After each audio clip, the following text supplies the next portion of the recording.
All right, let's dive into a branch of Christianity that you've probably heard of, but maybe don't know a ton about. It sees itself as the original, unchanged faith, straight from the time of the apostles. And get this, it's the world's second largest Christian church, but for so many people, it's still kind of a mystery. So today, we're going to pull back the curtain on the world of Orthodox Christianity. So here's our game plan. First, we're going to journey way back in time to understand its ancient roots and the great split that divided the Christian world. Then, we'll get into the core beliefs, the stuff that really makes Orthodoxy unique. After that, we'll see how all those beliefs come to life in worship. And finally, we'll zoom out and look at how this ancient faith is structured and where it is in the world today. You know, to really get what Orthodoxy is, you have to understand where it came from. And that story starts over 1,000 years ago with a unified church and the Great Divide that changed everything. So, quick question for you. Besides Roman Catholicism, what's the biggest Christian church on the planet? If you didn't guess Orthodox Christianity, you're definitely not alone. And that's exactly why we're digging into it. And we're not talking about some small niche group here. We're talking about over 300 million people across the globe. It's a massive world religion that, for a lot of us in the West, has been kind of hiding in plain sight. So for about the first 1,000 years of Christianity, the church was basically one thing. A great way to think about it is that it had two lungs. You had the Latin-speaking West, with its center in Rome, and the Greek-speaking East, centered in Constantinople. Same faith, same core beliefs, but they had different languages, different cultures, and honestly, different political situations that were already starting to pull them in different directions. Now, a split like this doesn't just happen overnight. It was more like a slow drift apart. It really started back in the 4th century, when the Roman Empire itself split in two. Fast forward to the 9th century, and you've got some serious arguments flaring up about how much authority the Pope in Rome really has. Well, it all came to a head in the year 1054, with what we now call the Great Schism, the moment the split became formal and, as it turned out, permanent. And this wasn't just about politics or who was in charge. It really boiled down to two massive disagreements. First, power. The West, the Catholic side, came to believe that the Pope had ultimate authority over the entire church. The East, the Orthodox, said no way. They believed authority was shared among all the bishops and councils. The second thing was this tiny change to the Creed. The East stuck with the original wording that the Holy Spirit proceeds from the Father. The West added two little words, and the Son. It might seem small, but theologically it was a huge deal that drove the wedge right between them. Okay, so that historical split created two very different paths. Now, let's walk down the Orthodox path and explore its inner world, a world with a really unique take on the ultimate purpose of our lives. Now, this quote from St. Athanasius, a church leader from way back in the 4th century, it might sound a little shocking at first. Become God?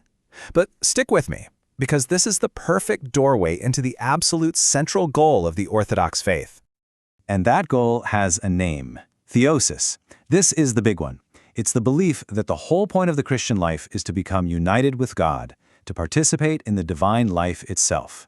Now, this doesn't mean you become a new God. The classic analogy is perfect. Think of a piece of iron you stick in a fire. After a while, it glows red hot. It gives off heat. It takes on the properties of fire, but it's still iron. That's theosis.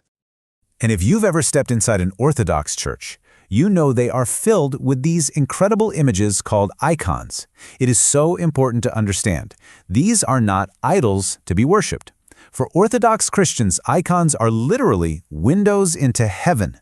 They're seen as a sacred meeting point, a visual connection to the spiritual reality they show, whether that's Christ, His Mother Mary, or one of the saints. And of course, Orthodoxy is built on these ancient pillars of Christianity. Things like apostolic succession, the idea of an unbroken line back to the apostles, belief in the Holy Trinity, the authority of the first 7 great church councils. And there's also a deep reverence for the saints, and especially for the Virgin Mary, who they call the Theotokos.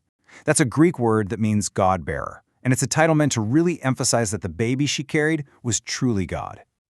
So we've talked history, we've talked belief, but what does it actually feel like to live this faith? Let's step into the world of Orthodox worship, a world that is just steeped in ancient tradition.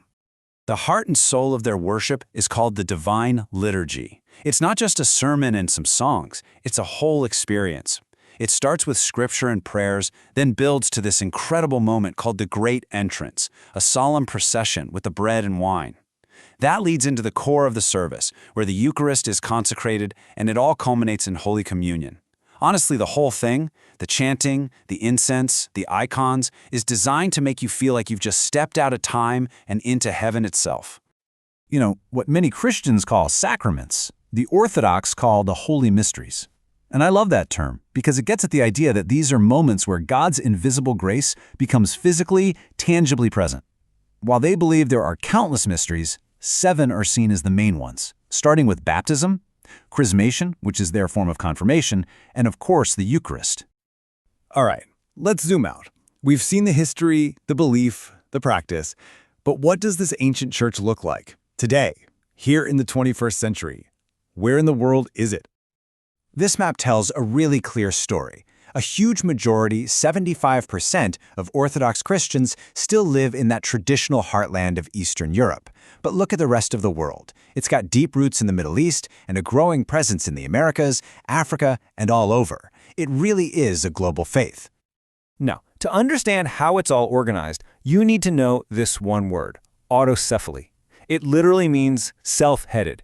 And this is maybe the single biggest difference from the Catholic Church. The Orthodox Church isn't one giant top-down organization. Instead, it's what they call a communion of independent, self-governing churches. So you end up with more than a dozen of these national churches, the Russian Orthodox, the Greek Orthodox, the Serbian, and so on. Think of them like a family. Each one runs itself, has its own leader, called a patriarch or an archbishop, but they're all united in the exact same faith. They're all in communion with each other as equals. The Patriarch of Constantinople is considered first among equals, which is a position of honor, but not of absolute power like the Pope. So if there's one thing to really take away from all this, it's this. Orthodox Christianity sees itself as a living, breathing, direct line to the original church. It's a story that goes from a painful historical split to a deep and mystical faith, all held together today by a global family of churches, all committed to one thing: preserving the faith they believe was handed down from the very first apostles. And that leaves us with a pretty deep question to think about. In our modern world, which is just obsessed with what's new and what's next, what is the role and the relevance of a faith that defines itself by being unchanging? That's something worth pondering.